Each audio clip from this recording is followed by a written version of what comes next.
প্রিয় শিক্ষার্থী, কেমন আছো তোমরা? নিশ্চয়ই ভালো আছো। আবার চলে আসলাম তোমাদের সামনে। আমি আমার প্রথমে পরিচয়টা দিয়ে দিই। আমি মোহাম্মদ সেলিম রেজা।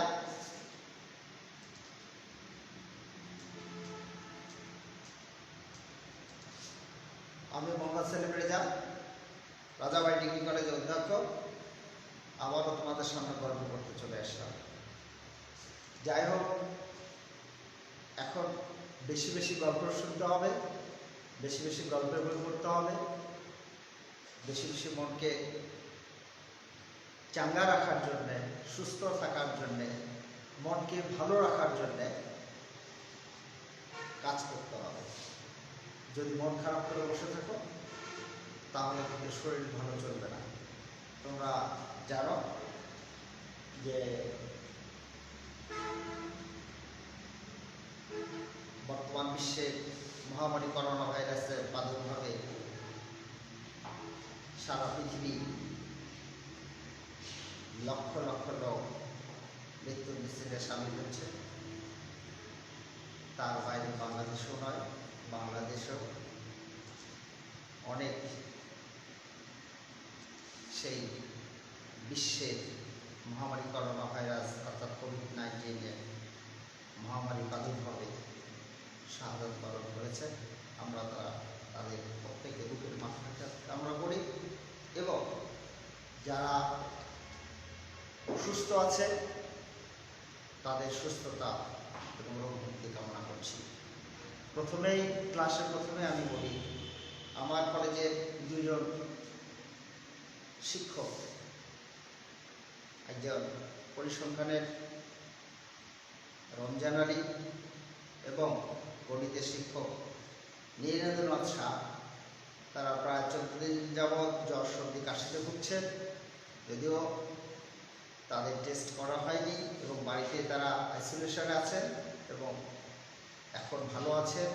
আমরা সবাই তোমার স্যারদের জন্য দোয়া করি, তারা যেন দ্রুত সুস্থ হয়ে আবার তোমাদের মাঝে, তোমাদের সাথে, তোমাদের জন্য লাইভ ক্লাস করতে চলে আসে।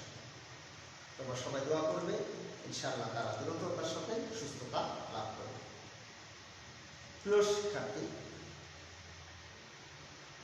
বাংলাদেশ 1971 সালের 16 ডিসেম্বরে মুক্তিযুদ্ধের মধ্যে দিয়ে বাংলাদেশ স্বাধীন হয়েছে, এটা আমরা সবাই জানি এবং 30 লক্ষ শহীদের রক্তের বিনিময়ে এই বাংলাদেশ স্বাধীন হয়েছে। তখন হয়েছে একটা যুদ্ধ। আজ যে মহামারী সারা বিশ্বব্যাপী যুদ্ধ শুরু হয়েছে, এটাও কিন্তু সেই যুদ্ধের মধ্যে একটি যুদ্ধ। সেই যুদ্ধে বাংলাদেশের দামাল ছেলে মেয়ে প্রত্যেকে দেশ মাতৃকার রক্ষার জন্য, বাংলা ভাষার জন্য, দেশের একখণ্ড মাটির জন্য, স্বাধীন পতাকার জন্য, স্বাধীন ভাষার জন্য যুদ্ধ করেছে মাঠের ময়দানে। আজকের যুদ্ধটার মধ্যে পার্থক্য, সেটাও কিন্তু সেই মুক্তিযুদ্ধ কিন্তু আমরা সবাই প্রত্যেকেই, এটা আমাদেরকে বুঝতে হবে। এই মহামারী করোনা ভাইরাস, এই যে চিত্রটা তোমরা দেখতে পাচ্ছ, এই চিত্রটা অর্থাৎ এই ক্ষুদ্র যে ভাইরাসটি, যা খালি চোখে দেখা যায় না, ধরা যায় না, ছোঁয়া যায় না, মাইক্রোস্কোপের মাধ্যমে অর্থাৎ অণুবীক্ষণ যন্ত্রের মাধ্যমে শুধু এটি দেখা যায়। এই একটি মাত্র ভাইরাস এতই দ্রুত বিস্তার লাভ করছে মানুষের থেকে মানুষের,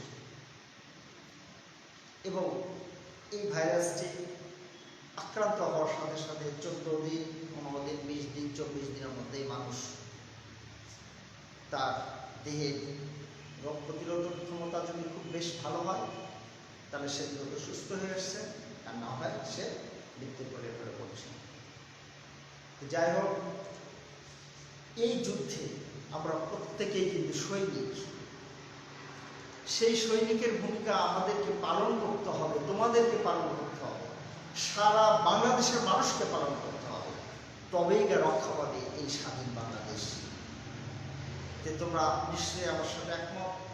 প্রতিটি ক্লাসে তোমাদের বারবার বলেছি, তোমাদের প্রত্যেকটা শিক্ষক তোমাদেরকে নির্দেশনা দিচ্ছে যে তোমরা বাইরে অকারণে বের হবে না।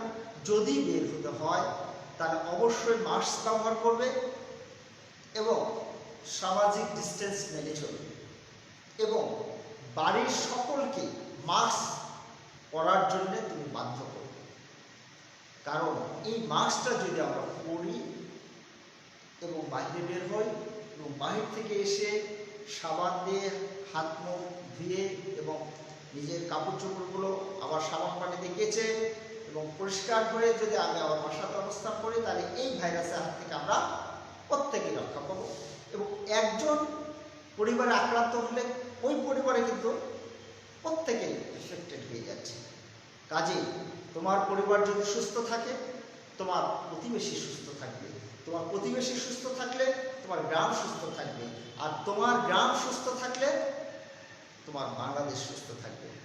কাজে আসো আমরা এই মহান যুদ্ধে আমরা প্রত্যেকেই সামিল হই এবং এই মহামারীর প্রাদুর্ভাবের হাত থেকে বাংলাদেশের মানুষকে মৃত্যুর মিছিল থেকে রক্ষা করার জন্য চলো আমরা সবাই ওয়ার্ল্ড হেলথ অর্গানাইজেশন অর্থাৎ WHO এর সমস্ত তথ্যগুলো আমরা মেনে চলি। তারা বারবার যে নির্দেশনাগুলো দিচ্ছেন, বর্তমান সরকার জননেত্রী শেখ হাসিনা সরকার, তিনি তার ডাক্তার, পুলিশ বাহিনী, সাংবাদিক এবং সোশ্যাল মিডিয়াতে বারবার সেই নির্দেশনাগুলো আমাদের সামনে উপস্থিতি করার ব্যবস্থা করছে এবং সেই অনুযায়ী আমরা চলি। এটাকে অবশ্যই ছোট করে দেখলে চলবে না। এটা আমাদের দেশ এবং মানুষের জীবন রক্ষার যুদ্ধ। এই যুদ্ধে ইনশাআল্লাহ আমরা অবশ্যই জয়ী হব এবং জয়ী আমাদেরকে হতেই হবে। মানব হচ্ছে সৃষ্টির সেরা জীব এবং মানুষ প্রতিকূল পরিবেশে প্রত্যেকটা জায়গাতেই মানুষ টিকে থাকতে পারে। আশরাফুল মাখলুকাত এবং এই মানুষ সৃষ্টির সেরা জীব হিসাবে পৃথিবীতে একমাত্র প্রাণী যেটা যে কোনো পরিবেশে যে কোনো অবস্থাতে সে খাপ খেয়ে নিজেকে টিকিয়ে নিতে পারে। ধন্যবাদ সকলকে। চলো আবার আমরা গল্পের স্বরে একটু লেখাপড়ার দিকে যাই। তোমরা নিশ্চয়ই বাসায় বসে আছো, একটু বোর ফিল করছো এবং লেখাপড়া নিশ্চয়ই ভালো লাগছে না। তাহলে চলো একটু গল্প করে আসি। অতীতের যে 3-4টে ক্লাস নিয়েছি সে সম্পর্কে আমি একটু তোমাদের টাচ দিই। প্রথম ক্লাস নেওয়া হয়েছিল জোয়ার ভাটা। নিশ্চয়ই তোমাদের মনে আছে জোয়ার ভাটা কি, জোয়ার ভাটার কারণ ফলাফল, জোয়ার ভাটার শ্রেণী বিভাগ। তারপর আমরা ক্লাস নিয়েছি ভারত মহাসাগরের স্রোত। ভারত মহাসাগরের স্রোত আলোচনার সুবিধা 2 ভাগে ভাগ করা হয়েছে, 3 ভাগে। তারপরে আমরা গত ক্লাসে নিয়েছি আটলান্টিক মহাসাগরের স্রোত। আটলান্টিক মহাসাগরের স্রোতকে আলোচনার সুবিধাতে ভাগ করা হয়েছে 3 ভাগে। এগুলো কিন্তু আমরা অলরেডি ভিডিও সহ বিস্তারিত আমরা দেখেছি। তোমরা বারবার এই ভিডিওগুলো দেখবে এবং যে কোনো সমস্যা হলে অবশ্যই তোমার স্যারদের সাথে মোবাইলে কমিউনিকেশন করে সমস্যা সলভ করে দেবে। কারণ জীবন তোমার, অবিদ্যামুক্ত আলোকিত সুন্দর জীবন করার দায়িত্বটাও তোমার। প্রিয় শিক্ষার্থীরা, আমি জানি তোমার জীবনকে সুন্দর করার জন্য, তোমার পরিবারকে সুন্দর রাখার জন্য, তোমার দেশকে সুন্দর রাখার জন্য তোমার মতো ইয়াংজেটিক, তরুণ, দক্ষ মানব সম্পদে আমাদের প্রয়োজন। আর সেই প্রচেষ্টায় রাজাবাড়ী ডিগ্রি কলেজের সকল শিক্ষক কর্মচারী একযোগে কাজ করে যাচ্ছে এবং আমি এই কথাটুকু না বললেই নয়। রাজাবাড়ী ডিগ্রি কলেজের সকল শিক্ষক তারা এই মহামারী প্রাদুর্ভাবের মধ্যেও রাজাবাড়ী ডিগ্রি কলেজে এসে প্রতিনিয়ত 4টি করে ক্লাস তোমাদের জন্য নিয়ে যাচ্ছেন। রাজাবাড়ী কলেজের প্রত্যেকটা শিক্ষক ডাইনামিক, দক্ষ, প্রাজ্ঞ, বিজ্ঞ এবং সামাজিক। প্রত্যেকেই তোমাদের সাথে মোবাইলে যোগাযোগ করছে। নিশ্চয়ই তাদের সাথে তোমাদের করসপন্ডিংগুলো আলোচনা করে নেবে। যে কোনো সমস্যা হলে আমি অধ্যক্ষ মোহাম্মদ সেলিম রেজা, নিশ্চয়ই আমার নাম্বারটি তোমাদের কাছে আছে, সেই নাম্বারে তোমরা যোগাযোগ করবে। তো প্রিয় শিক্ষার্থী, চলো আমরা একটু লেখাপড়ার দিকে যাই। আজকের ক্লাসের বিষয় হচ্ছে নিরক্ষীয় অঞ্চলের জলবায়ু।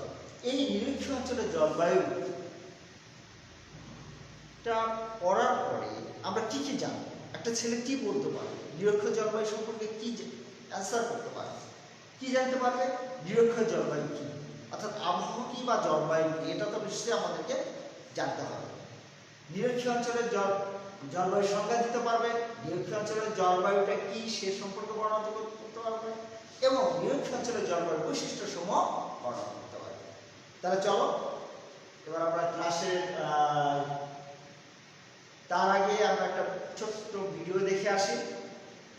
ভিডিওটিতে নিশ্চয়ই তোমরা ভিডিওর পরে আমরা বিস্তারিত আলোচনায় যাব এবং চিত্র আঁকবো। তোমরা বারবারই বলো যে চিত্র ছাড়া কঠিন, চিত্র ছাড়া, কিন্তু তোমাদেরকে অবশ্যই মনে রাখতে হবে, তোমাদের প্রশ্নের মধ্যে কিন্তু অবশ্যই আছে, এমন প্রশ্ন আসতে পারে যে নিরক্ষীয় অঞ্চলের জলবায়ু অঞ্চলগুলো চিত্র অঙ্কন করে দেখাও, তখন তোমাকে কি চিত্র অঙ্কন করতেই হবে।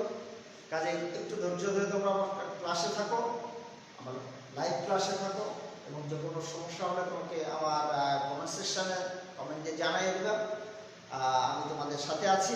এবং এই ক্লাসটি শেষে যেন তুমি বলতে পারো যে না, আর বই দেখতে হবে না, এখানে আমার পড়া শেষ হয়ে যাবে। প্রিয় ছাত্রছাত্রী, চলো আমরা এবার একটা ভিডিও দেখি নিরক্ষীয় অঞ্চলের জলবায়ু, তারপর আমরা বিস্তারিত আমরা আলোচনা করব।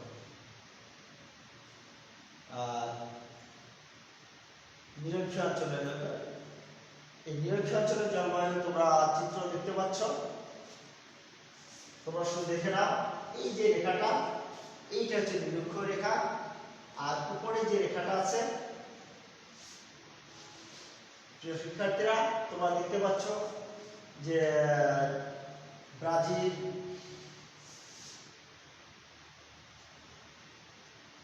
এবং নিরক্ষীয় অঞ্চলে আফ্রিকা, দক্ষিণ আমেরিকা, মধ্য আমেরিকা এবং মালয়েশিয়া, ইন্দোনেশিয়া, এই উপকূলীয় অঞ্চলগুলো নিয়েই নিরক্ষীয় অঞ্চল। অর্থাৎ নিরক্ষীয় অঞ্চলের প্রথম সংজ্ঞা দিতে গেলে আমরা বলতে পারি যে নিরক্ষরেখার 0 থেকে 5 ডিগ্রি উত্তর এবং 0 থেকে 5 ডিগ্রি দক্ষিণ অক্ষাংশ মধ্যে যে জলবায়ু পরিলক্ষিত হয় সেটাই নিরক্ষীয় অঞ্চলে। সূর্য দেখো সারা বছর এই নিরক্ষরেখার ইকুয়েটরের উপর লম্বভাবে কিরণ দেয় এবং সূর্য কিরণ উপর দিকে। এই লম্বভাবে কিরণ দেওয়ার ফলে কি হচ্ছে দেখো, যেহেতু নিরক্ষীয় অঞ্চলের স্থলভাগের থেকে জলভাগের পরিমাণটা বেশি, সূর্য কিরণ সারা বছর লম্বভাবে কিরণ দেওয়ার ফলে দেখো সাগর থেকে, স্থলভাগ থেকে, নদী থেকে কিভাবে জলীয় বাষ্পগুলো উপরে উঠে বায়ুমণ্ডলে অ্যাটমসফিয়ারের স্তরে মেঘগুলো জমা হচ্ছে। এই জমা হওয়ার পরে এখানে প্রতিনিয়ত বৃষ্টিপাত সংঘটিত হয়ে থাকে। এখানে এই বৃষ্টিপাত সংঘটিত হওয়ার ভেজিটেবলগুলো কি কি হয় তা আমরা এখানে চিত্রে দেখে নিই। প্রচুর বৃষ্টিপাতের জন্য, প্রচুর সূর্যালোর জন্য এখানে প্রচুর পরিমাণে বৃক্ষের সমারোহ ঘটে এবং সরল বর্গীয় বৃক্ষের সমারোহ। এবং এই অঞ্চলে যে বনগুলো রয়েছে সেই বনগুলো দেখো প্রচন্ড রকমের ঘন বৃক্ষের সমারোহ এখানে। এই অঞ্চলগুলোতে বিশেষ করে ব্রাজিলের এই আমাজন রেইন ফরেস্ট উপকূল অঞ্চলে এতই বৃক্ষরাজিগুলো আছে যে সেখানে সূর্য আলো মাটি পর্যন্ত পৌঁছাতে পারে না। প্রিয় শিক্ষার্থীরা দেখতে পাচ্ছ তোমরা, আমরা ভিডিওতে দেখো এই অঞ্চলের বৃক্ষগুলো আমরা এখানে দেখতে পাচ্ছি। এই বৃক্ষগুলোর মধ্যে থেকে দেখো আমরা কি ধরনের সরল বর্গীয় বৃক্ষের সমারোহ ঘটেছে। দেখো এখানে কি কি আছে, এই যে মেহগনি, রাবার, কোকোনাট প্লান্টেশন। এই অঞ্চলে এলিমেন্টগুলো কি কি আছে সেগুলো আমরা দেখে নিই। আমরা বৈশিষ্ট্যের ক্ষেত্রে এখানে যে আলোচনা করবো, জাস্ট ভিডিওগুলো তোমরা দেখে নাও এক নজর। এখানে কি ধরনের প্রাণী ওই অঞ্চলে বাস করে, ওখানে কি ধরনের জলবায়ু, টেম্পারেচার কেমন, বায়ুর আর্দ্রতা কেমন, এগুলো সমস্ত কিছু আমরা দেখতে পাবো। এনিম্যালগুলো এবং সাগরের যে পাখিগুলো এবং বিভিন্ন ধরনের কীট পতঙ্গ এই অঞ্চলের, এবং এই যে মশাটা দেখতে পাচ্ছ ইউফ্রেলিক্স মশা, যেটা হচ্ছে তোমার ম্যালেরিয়া রোগের জন্য বিখ্যাত। ওখানকার মানুষের কালচারটা কেমন সেটাও আমরা দেখে দিচ্ছি। ব্রাজিলের যে ঘনবসতিপূর্ণ এলাকাতে তোমরা নিশ্চয়ই দেখতে পাচ্ছ যে এই আদিবাসীরা এখনো ওই অঞ্চলের মধ্যে বাস করে এবং ওখানে প্রচুর পরিমাণের ওই বন অঞ্চল থেকে তারা কাঠ, বাঁশ, মধু এবং বিভিন্ন খাবার সংগ্রহ করে তারা জীবিকা নির্বাহ করে থাকে। এছাড়াও ওই অঞ্চলে আদিবাসী তারা দেখো পশু শিকার করেও কিন্তু এখনো তারা সেখানে জীবনযাপন করে থাকে। তাদের ঘরবাড়ি বনাঞ্চলের মধ্যে ঘরবাড়িগুলো কিন্তু আমরা দেখতে পাচ্ছি ওই গাছের পাতা, ডালপালা এগুলো দিয়ে তারা তৈরি করেছে। এই সমস্ত হচ্ছে এগ্রিকালচারাল এবং ইন্ডাস্ট্রি। এই নিরক্ষ অঞ্চলে যে বনাঞ্চলগুলো আছে এই বনের উপর নির্ভর করে বিভিন্ন অঞ্চলে অর্থাৎ উত্তর আমেরিকা, মধ্য আমেরিকা, দক্ষিণ আমেরিকা এবং আফ্রিকার উপকূল অঞ্চলে যে ইন্ডাস্ট্রিগুলো গড়ে উঠেছে, যে রাবার প্লান্টেশন, যেটা হচ্ছে ইন্দোনেশিয়া, মালয়েশিয়া, থাইল্যান্ড এবং কফি চাষ এই নিরক্ষীয় অঞ্চলে গুলো হয়ে থাকে। কফি এবং এই যে কাঠবাদাম এই ইন্দোনেশিয়া, মালয়েশিয়া এই উপকূলগুলো করতে দেখো কিভাবে ওই অঞ্চলে প্রচুর পরিমাণ রাবার চাষ করা হয়ে থাকে। প্রিয় শিক্ষার্থীরা, নিশ্চয়ই তোমরা ভিডিও দেখে আমরা এই সম্পর্কে বৈশিষ্ট্যগুলো আমরা বলতে পারবো এবং বর্ণনা করতে পারবো। চলো এবার আমরা তাহলে নিরক্ষীয় অঞ্চলের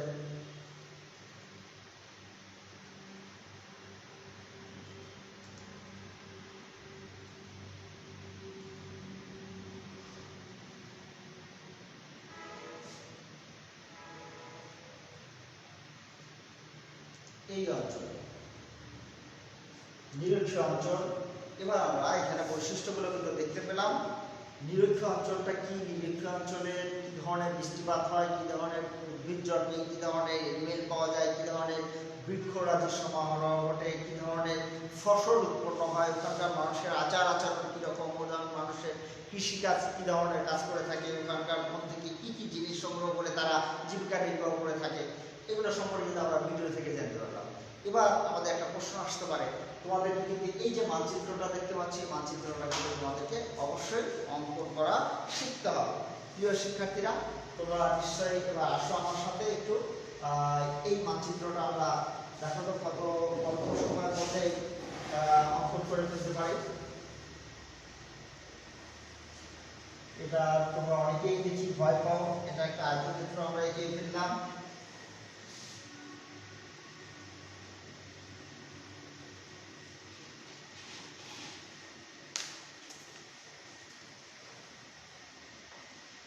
ভূমধ্যসাগর,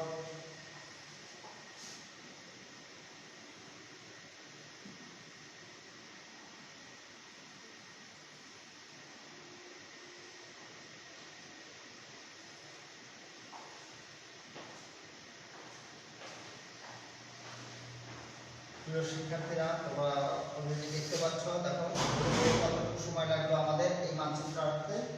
এইটা হচ্ছে নিরক্ষীয় অঞ্চল, 0 ডিগ্রি,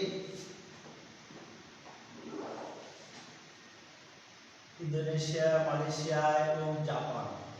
তাহলে আমরা এই লাল কালিতে একটু দেখিয়ে দিই তোমাদেরকে যে কোন কোন অঞ্চলগুলো আমাদের নিরক্ষীয় অঞ্চলের অন্তর্ভুক্ত হয়।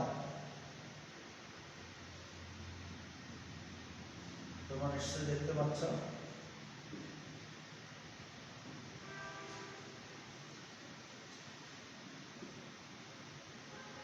এখানে আমরা শেড মেথড দিয়ে দেখাই দিতে পারি যে এই অঞ্চলটা নিরক্ষীয় অঞ্চল।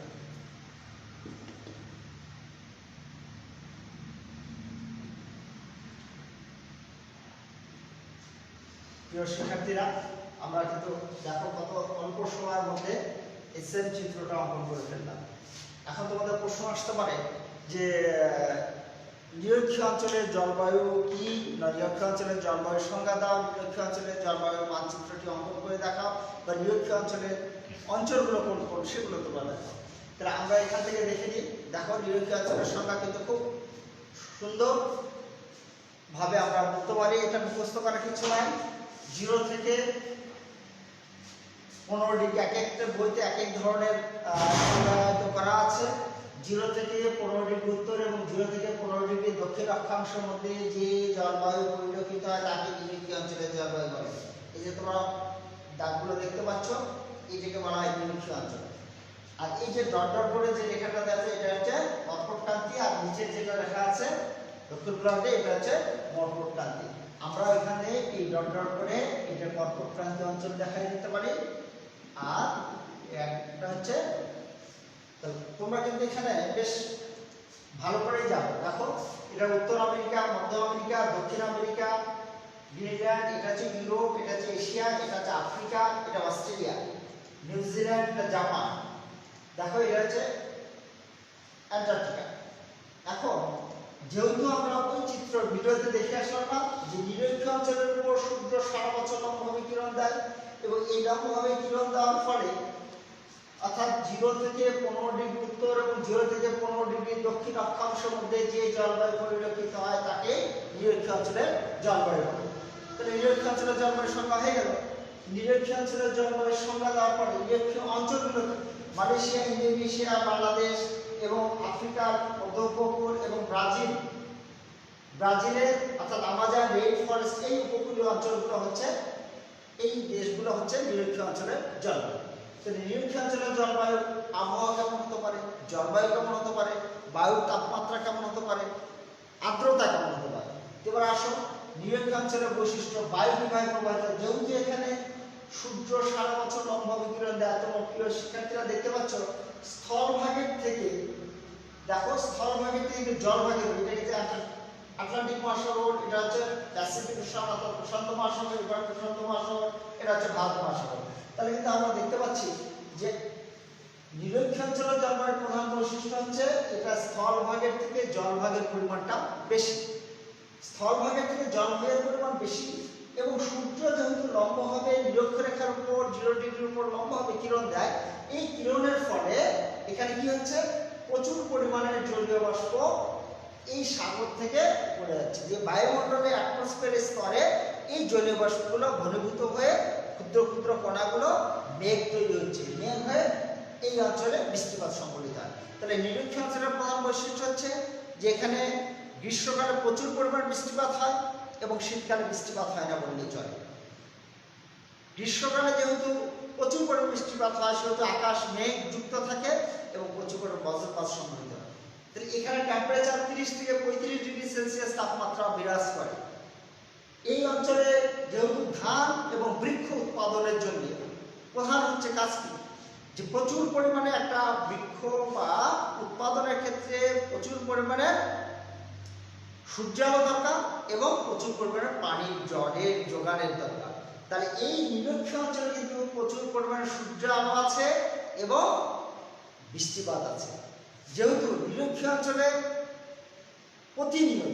প্রতিদিন প্রায় দুপুর 12টা থেকে বিকাল 4টার মধ্যে বৃষ্টিপাত সংঘটিত হয়ে থাকে। এই অঞ্চলে এই বৃষ্টিপাত হওয়ার কারণে এই যে ব্রাজিলের আমাজন রেইন ফরেস্ট, অর্থাৎ এখানে যেহেতু সূর্যালো বেশি, বৃষ্টিপাত বেশি, যার জন্য এই অঞ্চলে বৃক্ষগুলো সরল বর্গ বৃক্ষের সমারোহ ঘটে থাকে। আমরা ভিডিওতে অলরেডি দেখেছি কি কি ধরনের বৃক্ষ এখানে, কি ধরনের এলিমেন্ট পাওয়া যায়, কি ধরনের কৃষিকাজ হয়ে থাকে, গম, ভুট্টা, ধান, আখ এগুলো। তারপর হচ্ছে তোমার চাষবাসের ক্ষেত্রে তোমার রাবার চাষ করা হয়ে থাকে, ওখানে হচ্ছে কোকোনাট ট্রি প্লান্টেশন ওখানে করা হয়ে থাকে। অর্থাৎ এই অঞ্চলের বৃক্ষগুলো কিন্তু অর্থাৎ বিশাল বড় বড় আকৃতির হয় এবং এতই ঘন অঞ্চল, বৃক্ষের সমারোহ দেখা যায় যে সূর্য আলো এই মাটি পর্যন্ত পৌঁছাতে পারে না। তাহলে এই বৈশিষ্ট্যগুলো কি করো, এই দিন রাতের তাপমাত্রার পার্থক্য তেমন পরিলক্ষিত হয় না। তাহলে নিরক্ষীয় অঞ্চলের বৈশিষ্ট্যগুলো কিন্তু আমরা এখানে পেয়ে গেলাম। দেখো যে নিরক্ষীয় অঞ্চলের সারা বছর সূর্য লম্বা বিকিরণ দেয়। নিরক্ষীয় অঞ্চলের যেহেতু স্থলভাগের থেকে জলভাগের পরিমাণটা বেশি, যার জন্য এখানে পানির উপরিভাগ দ্রুত উত্তপ্ত হয়। পদার্থের ধর্ম অনুযায়ী আমরা কি জানি, যে পদার্থ যত দ্রুত উত্তপ্ত হবে সেই পদার্থ তত দ্রুত তাপ বিকিরণ করে শীতল হবে। তাহলে পানির উপরিভাগ দ্রুত উত্তপ্ত হয় এবং এই উত্তপ্ত হওয়ার কারণে প্রচুর পরিমাণে জলীয় বাষ্প বায়ুমণ্ডলের অ্যাটমসফিয়ার স্তরের মধ্যে জমা হয়ে এই জমা হওয়ার পরে মেঘ সৃষ্টি হয়। মেঘ সৃষ্টি হওয়ার পরে রাতের সকাল থেকে প্রখর সূর্যালো, প্রচুর পরিমাণে জলীয় বাষ্প সংগ্রহ হচ্ছে, তারপরে দুপুর 12টা থেকে বিকাল 4টার মধ্যে প্রায় প্রতিনিয়ত বৃষ্টিপাত সংঘটিত হয়ে থাকে। প্রিয় শিক্ষার্থীরা, তাহলে আমরা এখানে নিরক্ষীয় অঞ্চলের জলবায়ু এখন সংজ্ঞা দেওয়া আছে। যে জলবায়ু নিরক্ষরেখা 0 থেকে 5 ডিগ্রি উত্তর এবং দক্ষিণ অক্ষাংশে থাকে। 0 থেকে 5 ডিগ্রি উত্তর এবং দক্ষিণ।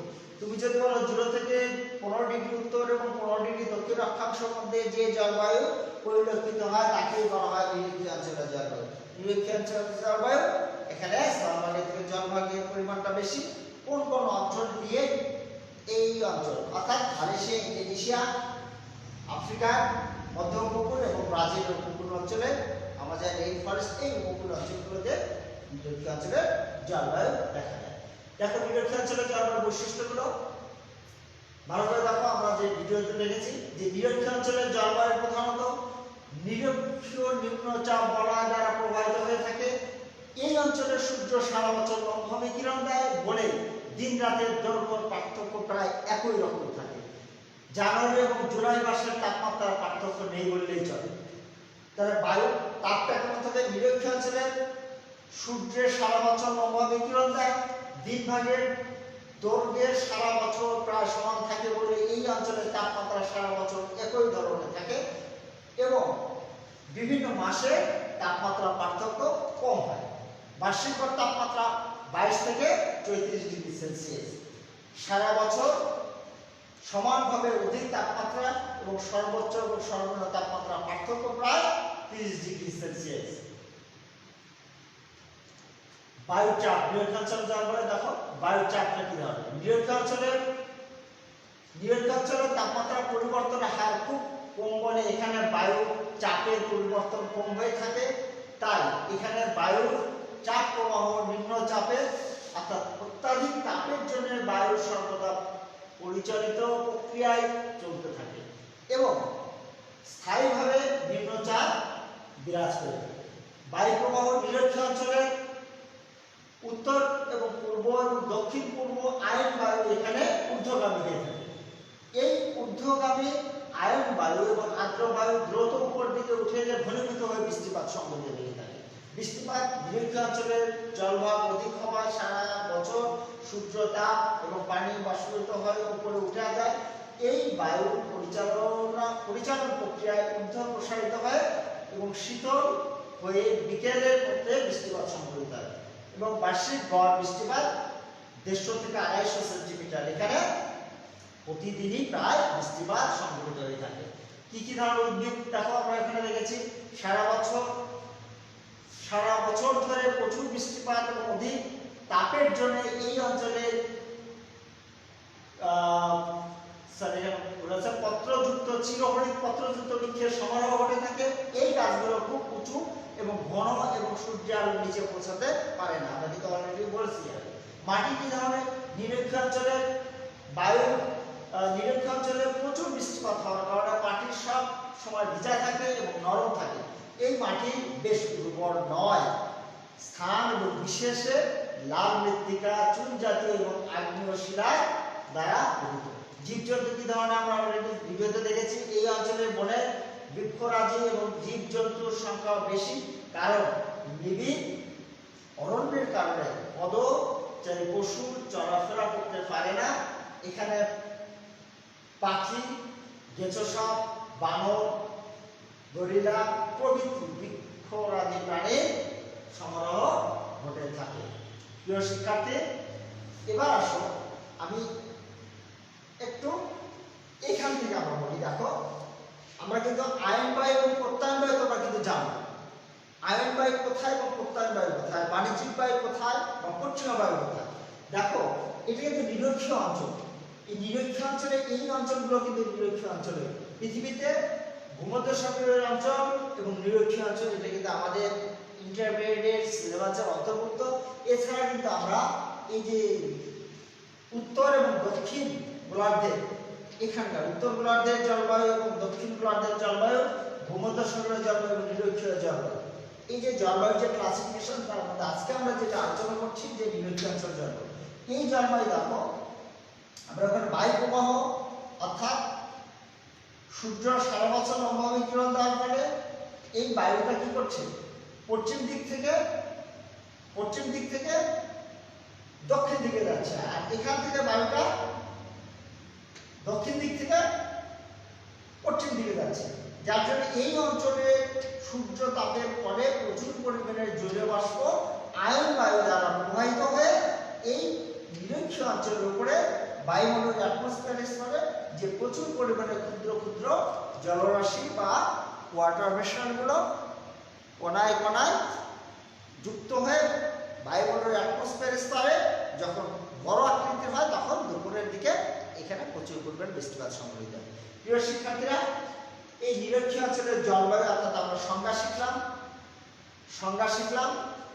নিরক্ষীয় অঞ্চলের জলবায়ু বৈশিষ্ট্যগুলো কি, নিরক্ষীয় অঞ্চলের কোন কোন অঞ্চলগুলোকে নিরক্ষীয় অঞ্চল বলা হয় থাকে, নিরক্ষীয় অঞ্চলে কি ধরনের কৃষি, কি ধরনের ফসল উৎপন্ন হয়, ওখানকার মানুষের কালচারটা কি ধরনের, যোগাযোগ ব্যবস্থা বা কমিউনিকেশনটা কি ধরনের, সেগুলো আমরা জানতে পারলাম। তোমরা এই ছবিটা বাসায়, তোমাদের কাজ হলো ছবিটা অঙ্কন করবো বাসাতে, এবং কলেজ খোলার পরে তোমাদের প্রত্যেকের খাতাতে আমি এই ছবিগুলো দেখতে চাই। আগামী ক্লাসে তোমাদের ভূমধ্যসাগরের জলবায়ু সম্পর্কে নিয়ে আলোচনা করব। আজকে এই পর্যন্তই। ধন্যবাদ সকলকে। ক্লাসে পরিশেষে আবারও যে মহামারী করোনা ভাইরাস কোভিড-19 যে প্রাদুর্ভাবের মধ্যে সারা বিশ্বে থমকে গেছে, বাংলাদেশও তার বাইরে নয়। বাংলাদেশের সমস্ত মানুষই, আমরা দেখো বাইরে গেলে আর সেভাবে স্বাধীনভাবে নিঃশ্বাস নিতে পারছি না। কাজেই এখনই সতর্ক হওয়ার সময়। তোমরা প্রত্যেকেই এই মহামারী করোনা ভাইরাসের হাত থেকে রক্ষা পাওয়ার জন্য আমরা ওয়ার্ল্ড হেলথ অর্গানাইজেশনের যে শর্তগুলো বা নির্দেশনাবলী, সেগুলো আমরা অক্ষরে অক্ষরে পালন করি এবং নিজে সেফ থাকি, পরিবারকে সুস্থ রাখি, দেশকে সুস্থ রাখি। মহান সৃষ্টিকর্তার কাছে আমাদের শেষ মিনতি এবং প্রার্থনা, সৃষ্টিকর্তা যেন আমাদের এই ক্ষুদ্র বাংলাদেশকে, বাংলাদেশের মানুষকে, বাংলাদেশের অর্থনীতিকে তার নিজের হাতে সুস্থ রাখে, ভালো রাখে, এবং প্রত্যেকেই যেন আমরা দ্রুততার সাথে এই মহামারী করোনা ভাইরাসের যুদ্ধে জয়ী হয়ে আমরা আবার স্বাভাবিক জীবনে মুক্ত আকাশে চলাফেরা করতে পারি, এই আশা ব্যক্ত করে পরিশেষে তোমাদের সকলের সুস্থ দেহ ও শান্ত মন, কর্মব্যস্ত সুখী জীবন কামনা করে আজকের ক্লাস এখানেই সমাপ্ত ঘোষণা করছি। ধন্যবাদ সকলকে।